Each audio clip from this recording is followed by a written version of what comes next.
روایت ہے کہ ایک شخص مولا علی علیہ السلام کی خدمت میں حاضر ہوا اور عرض کیا، یا علی، سوچ کیا ہے اور انسان اپنی سوچ پر قابو کیسے پا سکتا ہے؟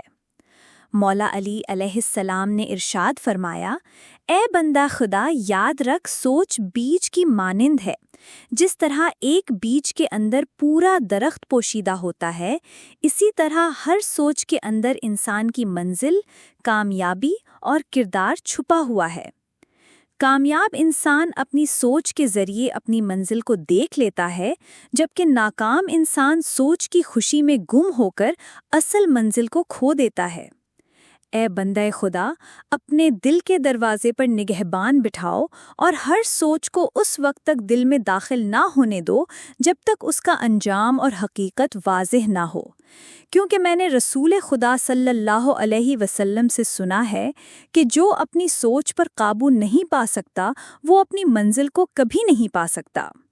وہ شخص بولا، یا علی، میں تو اپنی سوچ پر قابو نہیں رکھ پاتا اور اکثر اپنی منزل سے ہٹ جاتا ہوں۔ مولا علی علیہ السلام نے فرمایا، اگر تم اپنی سوچ پر قابو چاہتے ہو تو رات کو سونے سے پہلے سورہ فاتحہ پڑھا کرو اور اللہ سے دعا مانگا کرو کہ یا اللہ، جس سوچ کے پیچھے جو منزل چھپی ہے وہ مجھے پہلے ہی دکھا دے۔ اور صبح اٹھ کر 9 مرتبہ سورہ فاتحہ پڑھ کر دن کا آغاز کرو، لوگوں کی طرف نظر کم ڈالو اور اپنی آنکھوں کو اللہ کی یاد سے روشن کرو۔